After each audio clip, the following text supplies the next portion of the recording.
ध्यान से सुनो। जीए बीए सीए में सिलेबस 3 होते हैं। एक है हमारा जनरल अवेयरनेस, दूसरा है बैंकिंग अवेयरनेस और करंट अफेयर्स होता है। तो जनरल अवेयरनेस में हमारे पास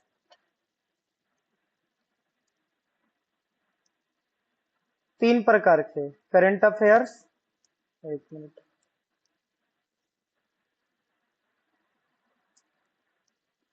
करंट अफेयर्स हो गया, बैंकिंग अवेयरनेस हो गया और स्टैटिक अफेयर्स हो गया। स्टैटिक जीके आप सभी को जो बैच में लिखवाया जाता है, एग्जामिनेशन में उसी से क्वेश्चन आएगा। अभी फिलहाल में हम लोग बैंकिंग अवेयरनेस पढ़ रहे हैं। स्टैटिक जीके बैच से हो जाएगा, बैंकिंग अवेयरनेस अभी पढ़ रहे हैं हम लोग, और करंट अफेयर्स बैंकिंग अवेयरनेस पढ़ने के बाद सेशन में चलेगा। ठीक है, तो अभी बैंकिंग अवेयरनेस के सिलेबस में सबसे पहले हमारे पास है हिस्टोरी ऑफ बैंक, बैंक का इतिहास। बैंक है क्या, बैंक कहां से आया, ये बैंक क्या होता है। तो देखो, बैंक एक संस्था है जो क्या करता है, डिपॉजिट करता है। डिपॉजिट का मतलब कौन बताएगा? डिपॉजिट का मतलब पैसा जमा करता है। बहुत बढ़िया। और वो पैसा जमा करके और क्या करता है, उसको लोन देता है। जरूरतमंद लोगों को जिसको लोन देना है उसको लोन देता है। ये बैंक का काम होता है। बैंक इसीलिए खुला है। रियलिटी में देखोगे ना, तो सबसे पहले शुरू में 2 लोग हुए। 2 लोग थे शुरू में। उन दोनों लोगों को जरूरत थी कि मैं क्या करूं, मेरे पास कुछ चीजें हैं, मुझे किसी से खरीदना है या बेचना है। सो लोगों ने क्या किया, एक जगह बनाया और उसका नाम रखा वो लोग बैंक। उस बैंक में एक को मान लेता हूं कि कुछ चीजें जमा करनी थी, कुछ सुरक्षा की दृष्टि से रहे, और दूसरे को पैसों की जरूरत थी। इस प्रकार बैंक को निर्माण करा दिया गया कि जो पैसा मतलब एक जमा करेगा और दूसरा को जरूरत होगा तो वो क्या कर लेगा, पैसे को निकाल लेगा। तो बैंक वह संस्था है जो डिपॉजिट जमा स्वीकार करती है और जिसको जरूरत होती है उसको क्या करती है, लोन देती है। आसान भाषा में, जिसके पास पैसा है वो क्या करेगा, बैंक में पैसा जमा करता है, और जिसको पैसे की जरूरत है वो बैंक से लोन लेता है। तो अब काम आ गया हमारे पास कि ठीक है भैया, पैसे जमा तो हो गए, उधर से पैसे निकल भी गए, तो बैंक की कमाई कैसे हुई। बैंक खुल तो गया, बैंक में कर्मचारी है, बैंक में मैनेजर है, उन लोग की कमाई अब कैसे होगी। अरे कमाई के लिए कुछ साधन चाहिए, वहां पे भी लोग हैं, उनको भी पेट पालना है, कैसे पैसे पालेंगे। ठीक है, पैसे को लगाएंगे, लोन दे के कमाएंगे। देखो लोन दे के कैसे कमाएंगे, आगे एग्जाम्पल लिखवाए हैं। देखो,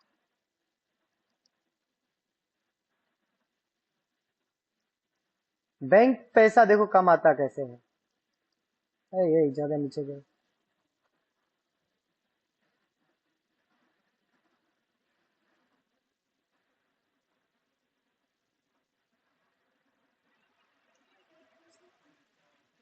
देखो बैंक पैसा कैसे कमाता है। यहाँ पे एक एग्जाम्पल है कि मान लेते हैं कि राम नाम का आदमी है, वो बैंक में 100 रुपया जमा किया। ठीक है, 100 रुपया ले जाकर बैंक जमा कर दिया। बैंक क्या करेगा ना, राम को 4% के ब्याज देगा।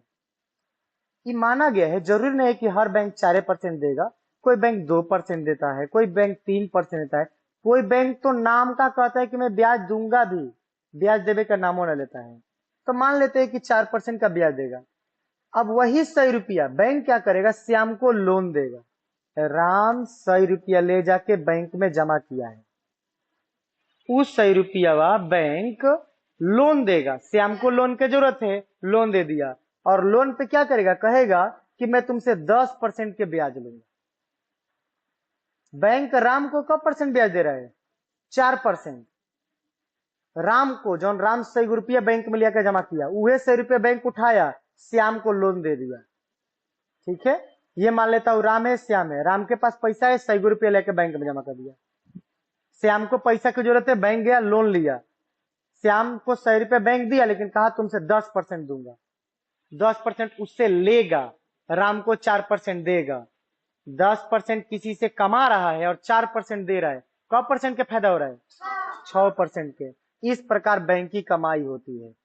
6% का ब्याज वो कमा रहा है, दिख रहा है ना। एक बंदे ने क्या किया कि 10% के ब्याज पे लोन लिया है, और बैंक को कब परसेंट देना है राम को? 4%।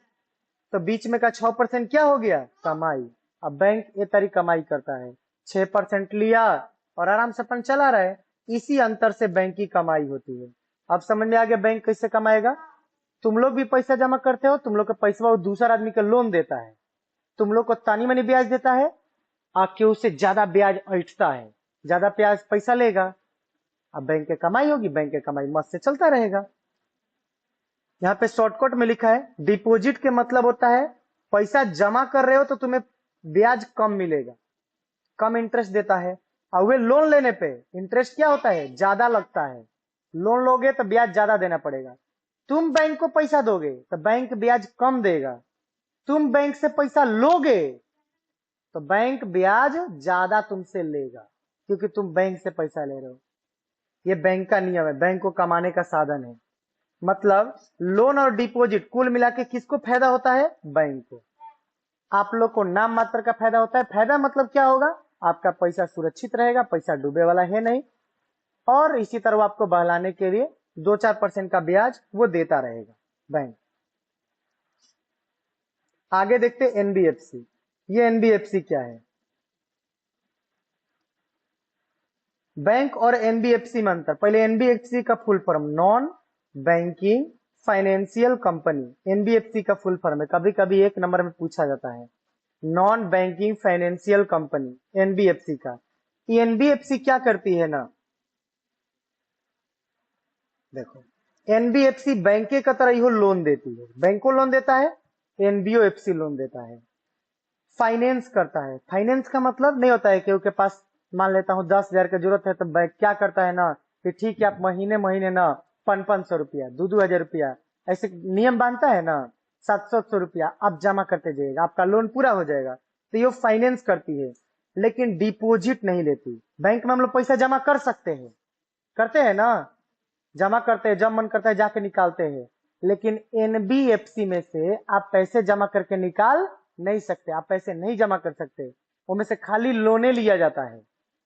एनबीएफसी एक ऐसा कंपनी है जिस कंपनी से केवल लोन लिया जाता है, और बैंक से लोनो लिया जाता है, और में पैसों जमा कर सकते हो, जब मन करे पैसा निकाल सकते हो। लेकिन एनबीएफसी में पैसा जमा करके निकाल नहीं सकते हो, आप उनमें से लोन लोगे, वो एनबीएफसी है। बैंक क्या करता है? बैंक डिपॉजिट, आपका पैसा जमा करता है बैंक में।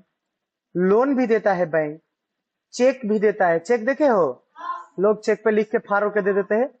पेमेंट सिस्टम चलाता है, तब है ना चलता है गूगल पे, यूपीआई, फोन पे नहीं कहता है, फोन पे क्यूआर कोड है, लो इस पे फोन पे मारो कहता है। आरबीआई से बैंकिंग लाइसेंस प्राप्त करता है। बैंक जो है ना, बैंकों के पिता RBI, reserve bank of India, इसके बारे में पढ़ेंगे अभी आगे। आरबीआई से बैंक क्या करता है? लाइसेंस लेता है। उस तरह आरबीआई को मैंने आरबीआई बैंक को लाइसेंस दे देता है। इनमें सबसे बड़ा अंतर क्या है एनबीएफसी में और बैंक में? एनबीएफसी और बैंक में अंतर सबसे बड़ा यही है कि बैंक पैसा ले भी सकता है, डिपॉजिट भी लेता है। एनबीएफसी सामान्य डिपॉजिट नहीं लेता। बताओ तो एनबीएफसी कैसा पैसा जमा करेगा अपने पास? लोन के पैसा वा कि लोन ले रहेगा तो पैसा जमा करेगा ना, तो पैसा जमा करेगा तो फिर निकालियो लेगा का ना, तो वैसा पैसा एनबीएफसी जमा करता है। और बैंक, हम लोग पैसा जमा करते हैं या मन करता है तो ये जाके क्या करते हैं? निकाल लेते हैं। बैंक और एनबीएफसी में शायद धीरे धीरे अंतर बुझा रहा हूं, ये है क्या? देखो बैंक के पास लाइसेंस रहता है, लाइसेंस के देता है? आरबीआई। और एनबीएफसी के पास लाइसेंस नहीं रहता, बैंकिंग लाइसेंस नहीं है। बैंक चेक के सुविधा देता है, एनबीएफसी चेक के सुविधा नहीं देता। बैंक के पास पेमेंट सिस्टम है, गूगल पे, यूपीआई कुल है, फोन पे, लेकिन एनबीएफसी के पास नहीं।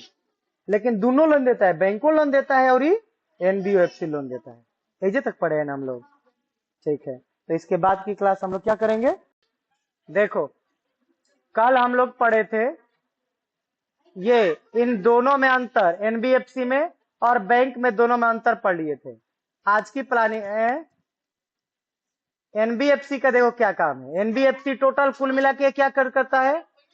लोन देता है। एनबीएफसी लोन देने का कार्य करता है। और बैंक क्या करता है, बैंक पैसों जमा करता है और लोन भी देता है। यही दोनों में अंतर है, और दोनों में सेम चीज क्या था, लोन भी देता है बैंक और एनबीएफसी भी लोन देता है। बैंकिंग की शुरुआत भारत में कब हुई, मतलब ये बैंक कब भारत में आया।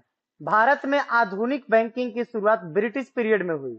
जब अंग्रेज हमारे भारत में आए थे ना, तो अंग्रेजों के काल में ही बैंकिंग की शुरुआत हुई। भारत के पहला बैंक है बैंक ऑफ हिंदुस्तान। सबसे पहला बैंक 1770 ईस्वी में इसकी स्थापना हुई, कलकत्ता में हुई थी। अब कलकत्ता का नाम बदल के कोलकाता हो गया है, पहले कलकत्ता था। इस कलकत्ता में 1770 साल में ईस्वी में बैंक ऑफ हिंदुस्तान की स्थापना हुई थी। बैंक ऑफ हिंदुस्तान कहाँ का पहला बैंक है, कलकत्ता का पहला बैंक है ना जी, भारत का पहला बैंक है। मुझे लग रहा है रट्टू पोपटी खाली ताक रही है। इस बैंक ऑफ हिंदुस्तान की स्थापना किसने की थी, अलेक्जेंडर एंड को उसका नाम है, जिसने बैंक ऑफ हिंदुस्तान की स्थापना की थी। भारत में सबसे पहला बार अंग्रेजों को जरूरत पड़ी, किस चीज का जरूरत पड़ी, बैंक का। अलेक्जेंडर एंड को, ये एंड का निशान है, एंड का, AND, एंड का निशान है। सुनो, भारत में क्या हुआ था, अंग्रेजों को पैसा अपना के से ब्रिटिश से मंगावे में, फिर भारत से ले जाए में, यहाँ पे पैसों को रखने में दिक्कत हो रहा था। इसलिए अंग्रेजों ने यहाँ पर बैंक खोला, जिस बैंक का नाम रखा गया बैंक ऑफ हिंदुस्तान। लेकिन हिंदुस्तान के कुछ ना था, वो सब अंग्रेजों का था, बस बैंक ऑफ हिंदुस्तान नाम रखा गया 1770 ईस्वी में। इसको स्थापना किया था अलेक्जेंडर एंड को ने। इसकी विशेष बात क्या है कि भारत के सबसे पहला बैंक है, प्राइवेट बैंक है, सरकारी बैंक नहीं था। कि डिपॉजिट पैसा जमा करता था, लोन देता था। फाइनेंशियल प्रॉब्लम के कारण, मतलब बैंक में पैसा के दिक्कत हो जाने के कारण 1832 ईस्वी में ये बैंक बंद हो गया। सन 1770 में खुला, 1832 में बंद हो गया। क साल चला, 2 13 में 7 गया 6, 7 में 7 गया 0, 62 साल ही बैंक चला। 62 साल में बैंक बंद हो गया। काहे बंद हुआ था ये बैंक, पैसों के दिक्कत के कारण। फाइनेंशियल प्रॉब्लम मतलब कि पैसा के दिक्कत। बैंक में हो सकता है कि वो पैसे जमा करे ना आए, क्यों पैसा निकलबे ना करे, ना जमा करे, क्यों लोने ना मांगे, तो बैंक चलेगा ना, क्यों पैसे ना जमा करे बैंक में, ना क्यों खाता खोलवावे, बैंक अपना मने बंद हो जाएगा। बैंक के आदमी के पैसे नहीं मिल पाएगा, कहां से चलेगा। तो फाइनेंशियल प्रॉब्लम हो गई और इस बैंक को बंद करना पड़ गया 1832 में। बैंक का क्या नाम था, bank of Hindustan. First bank of India bank of Hindustan कहिया खुला था, 1770 में, बंद कहिया हो गया 1832 में। अब आता है सबसे मेन पॉइंट, और ये VVI है, प्रेसिडेंसी बैंक किसे कहते हैं, ये इंपॉर्टेंट है, ये VVI है।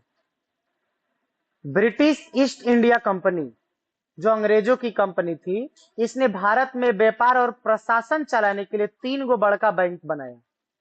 मतलब कि भारत में बढ़िया व्यापार चलता रहे कई जगहों पर, और प्रशासन, प्रशासन जानते हो ना, पुलिसों का काम, इनका काम अच्छे से चलता रहे, इसी के लिए 3 गो बैंक खोला गया। तीनों बैंक, ये तीनों बैंकों को प्रेसिडेंसी बैंक कहा जाता है।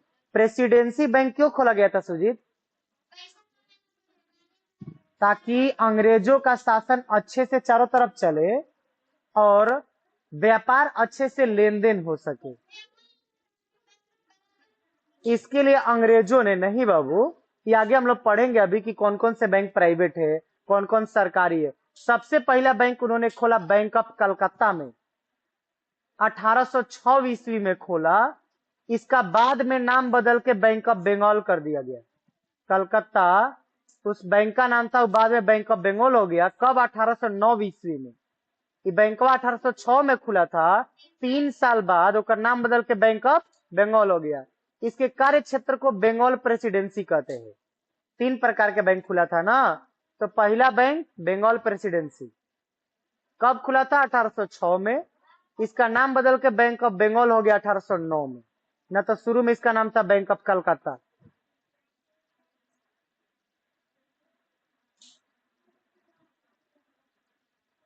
दूसरा बैंक, बैंक ऑफ बॉम्बे, ये 1840 में खुला था और इसको बॉम्बे प्रेसिडेंसी, कलकत्ता वाले को कलकत्ता प्रेसिडेंसी, अब बॉम्बे वाले को बॉम्बे प्रेसिडेंसी। दो जगह हो गया, पहला कलकत्ता में खोला, दूसरा बॉम्बे में खोला। तीसरा बैंक खुला अंग्रेजों के द्वारा मद्रास में 1843 ईस्वी में, और इसको मद्रास प्रेसिडेंसी कहा गया। कलकत्ता वाले को कलकत्ता प्रेसिडेंसी, मद्रास वाले को मद्रास प्रेसिडेंसी।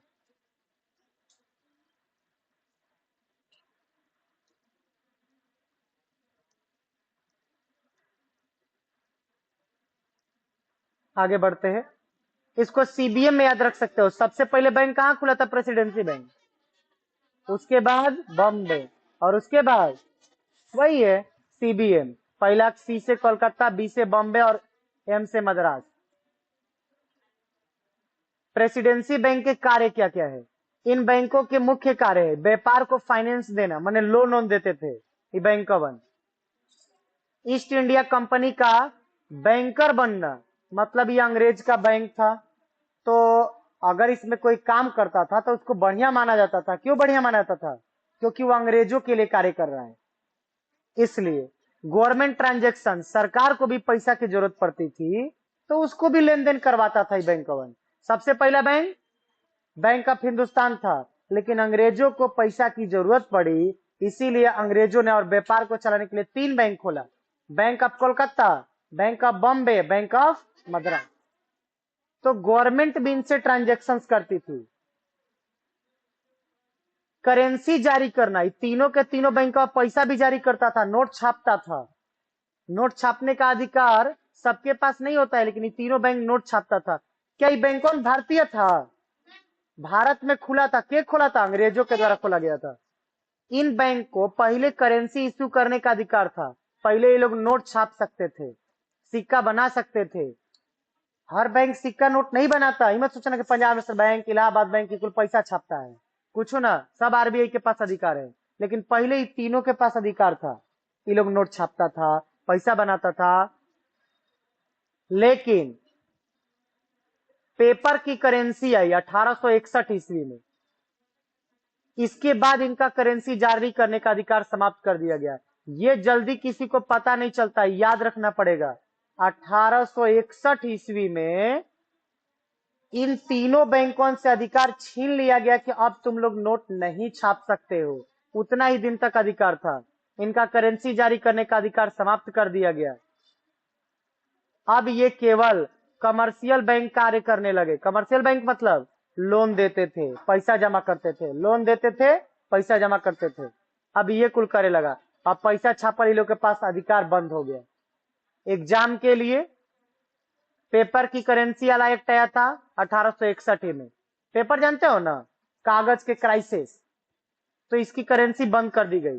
पर्पस क्या था? करेंसी इश्यू पावर समाप्त कर देना इन लोग के पास से, कि अब ये लोग क्या करे ना कि पेपर ना छाप सके, पर नोट अभी लोग ना छापे। ये तीनों के पास अधिकार कैंसिल कर दिया गया। कौन साल में? 61 में। 1861 में लोग के पास अधिकार छीन लिया गया। किसके पास से अधिकार छीना गया? अंग्रेजों के पास नहीं। 3 गो बैंक। कौन कौन बैंक? सबसे पहला bank of Calcutta, bank of Bombay और बैंक, देखो पिछला बार हम लोग 5 तक पढ़े थे। छठा क्वेश्चन है, आरबीआई बनने से पहले बैंकिंग सिस्टम में क्या क्या चेंजेस थे? उन लोग के नियम क्या थे, क्या क्या चेंजेज हुए?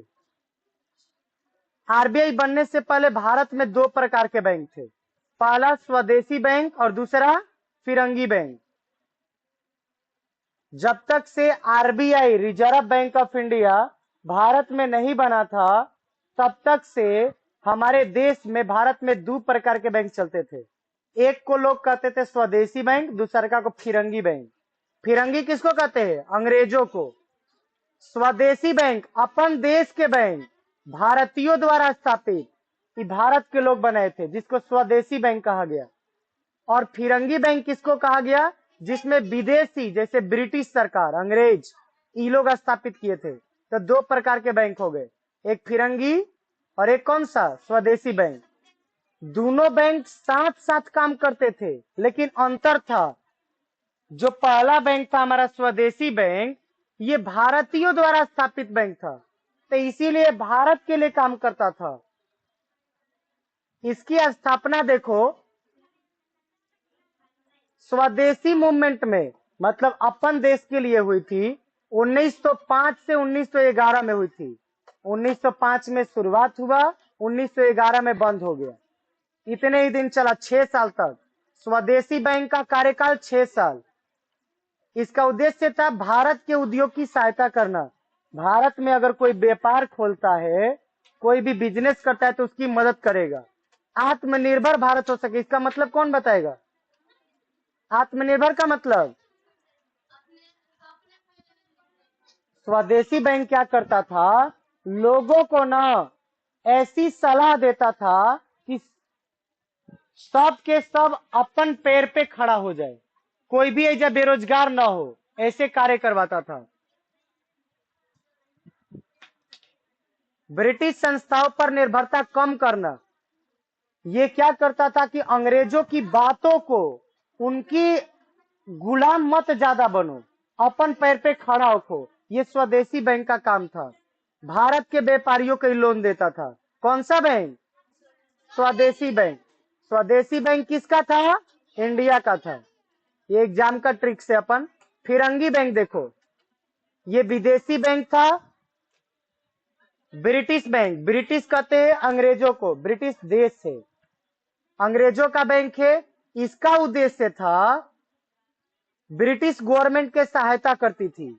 अपन भारत में बैंक खुला था, लेकिन ब्रिटिश देश की मदद करती थी। पैसे इकट्ठा हुए, ब्रिटिश सरकार को भेजे जाए, जिससे जितना हड़प सको सब ले लेके ब्रिटिश सरकार को देना।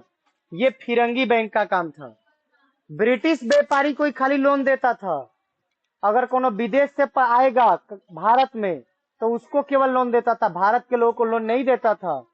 बैंकवा कहाँ था? अपन भारत में। कॉलोनियल ट्रेड को बढ़ावा देता था, कॉलोनी बनवाता था। कॉलोनी जानते हो ना सब, तो कॉलोनी बनवाता था ये बैंकवा, फिरंगी बैंक। फिरंगी बैंक फॉरेन, फॉरेन को हिंदी में हम कहते हैं विदेशी। फॉरेन विदेशी था। आप देखो, बैंक की टाइमलाइन है। टाइमलाइन का मतलब होता है समय अंतराल, किस किस समय अंतराल में कौन कौन बैंक खुले हैं। 1770 में बैंक ऑफ हिंदुस्तान खोला गया, भारत का सबसे पहला बैंक। ये जानते हो ना, सब लिखवा है कॉपी में। सबसे पहला 1770 में बैंक ऑफ हिंदुस्तान। उसके बाद 1806 में बैंक ऑफ कलकत्ता खुला। कलकत्ता का नाम क्या बदल गया? कोलकाता। 1809 में बैंक ऑफ बंगाल हो गया। 1840 में बैंक ऑफ बॉम्बे। 1843 में बैंक ऑफ मद्रास। 1861 में पेपर करेंसी एक्ट। खड़े हो जी सीएम, खिड़की देख के। 1861 में पेपर करेंसी एक्ट आया था। आ जाइए, इसका मतलब क्या है? पेपर करेंसी एक्ट का मतलब सुजीत? बहुत बढ़िया बात है। तीनों बैंकों के पास से अधिकार हटा दिया गया कि अब तुम लोग नोट नहीं छाप सकते हो। तो ये 1861 में हुआ था, काफी पीछे भी लिखवाए है। 1905 से 1911 में 6 साल तक स्वदेशी बैंक चले, 6 साल में ही बंद हो गए। इसके बाद शुरुआत हुआ रिजर्व बैंक ऑफ इंडिया। इसकी कहानी अभी हम लोग पढ़ेंगे। 1935 में खोला गया था रिजर्व बैंक ऑफ इंडिया को, ये अभी पढ़ना है। शॉर्ट में, बैंक क्या करता है? जनता से डिपॉजिट लेता है, जनता से पैसा लेता है बैंक। और बैंक क्या करता है? लोन देता है। खूब बढ़िया से पढ़े। इंटरेस्ट स्प्रेड जब होता है, जैसे बैंक लोन देगा ना, लोन देता है तो बैंक लोगों से क्या लेता है? ब्याज। ब्याज, और ब्याज को इंग्लिश में कहते हैं इंटरेस्ट। अगर ब्याज लेगा तो बैंक को फायदा होगा कि हम लोग को फायदा होगा? बैंक को प्रॉफिट होता है। गुड। एनबीएफसी पैसा जमा करती है। एनबीएफसी केवल क्या करती है? लोन देती है। पहला बैंक कौन सा है? Bank of Hindustan. कौन साल में? किसने खोला था? अलेक्जेंडर एंड को ने। गुड। सब रिवीजन है देखो। ई बैंक ऑफ हिंदुस्तान 1832 में बंद हो गया। प्रेसिडेंसी बैंक को थे 3 गो। कौन कौन? Bank of Calcutta, bank of Bombay, bank of Madras. 1806 में, 1840 में और 1813। पेपर एक्ट आया 1861 में। पेपर एक्ट का मतलब अभी सुजीत भैया बताया अपन। स्वदेशी मूवमेंट, स्वदेशी का मतलब क्या है? अपन देश के लिए, अपन देश के लिए बैंक खोला। ये लोन किसको देता था? इंडिया व्यापारी को। RBI, reserve bank of India को खोला गया था 1935 में। जिस बैंक को तुम लोग नोट पे देखते हो 1935 में। आज अपन डे 1 खत्म हुआ। अब यहां तक की पूरी घटनाएं अब सभी से अगली क्लास में मैं सुनूंगा, यानी कल, क्योंकि अब अगला बार हम लोग डे 2 पढ़ेंगे। नहीं समझ में आया हो कल फिर पूछ लेना, ठीक है?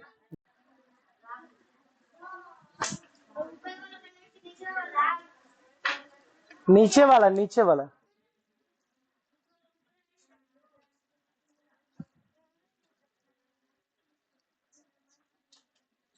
नेशनलाइजेशन, राष्ट्रीयकरण क्या होता है? हाँ, जब किसी निजी संस्था या कंपनी का स्वामित्व सरकार अपने हाथ में ले लेती है। अभी तक से हमने पढ़ा था कि बैंक प्राइवेट थे, उन पर अधिकार प्राइवेट लोगों का था। लेकिन जैसे ही सरकार उन प्राइवेट बैंकों को अपने हक में लेने लगी, उन बैंकों को नेशनलाइजेशन के अंदर डाला गया। नेशनलाइजेशन तब कहते हैं जब वो अधिकार बैंक अपने पास ले लेती है। पहले बैंक प्राइवेट लोगों के थे, बाद में सरकार ने उन्हें अपने नियंत्रण में ले लिया।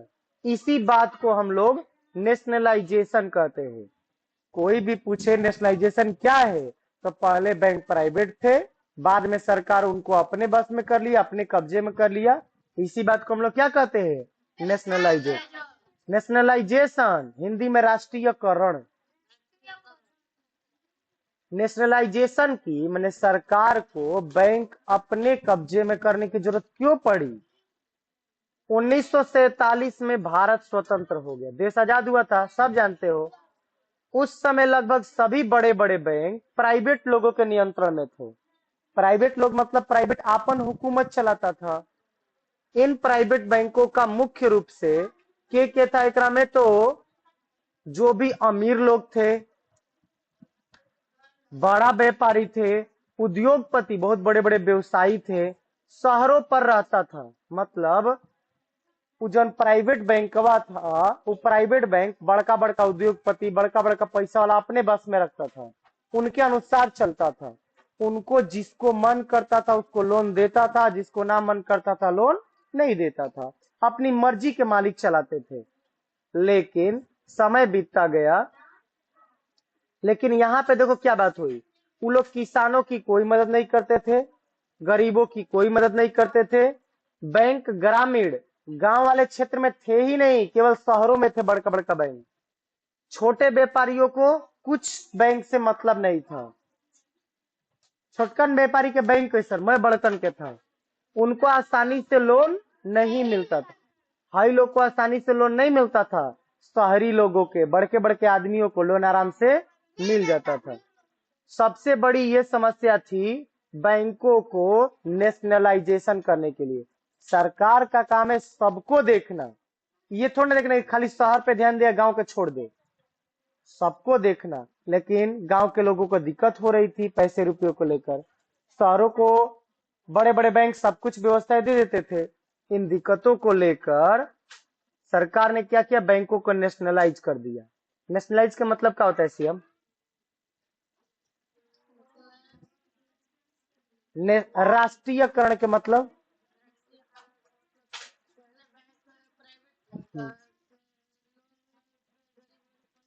हाँ, किसको देता था? हाँ, फिर? हाँ, ठीक है। प्राइवेट बैंक की सबसे बड़ी कमी क्या थी? प्राइवेट बैंक केवल वही शाखाएं खोलते थे। अपन प्राइवेट बैंक ओइजे बैंक खोलता था जहां उसको ढेर पैसा मिले। अरे सीधा बात है, प्राइवेट कोनो आदमी है, क्या करेगा, ले जाकर नदी नहर के कुछ खोल खाल पे वही ना अपन बैंक को खोलेगा जहां उसको ढेर सारा लाभ हो। वो मेट्रो सिटी में जहां मेट्रो ट्रेन चलती थी, जहां धनी धनी आदमी रहते थे, जहां बहुत सारी कंपनियां रहती थी, ऊर्जा बैंक खोलता था। और तुम्हें लग रहा है कि मान लेता हूँ कि हम लोग इस गांव में रहते हैं और बैंक खुला रहता दिल्ली में, तुम लोग खाता खोला दिल्ली में जाता, पैसा रखे दिल्ली जाता, कहता रास्ते में चोरी हो जाता, तो नहीं जाते। ये सबसे बड़ी प्राइवेट बैंकों की दिक्कत थी। बैंक खोलता था कोलकाता में, तो बेंगलुरु में, ऐसे ऐसे जगहों पे उनके बैंक थे जहां पे मेट्रो ट्रेन चलती थी, परंतु गांव में बैंक नहीं पहुंचते थे।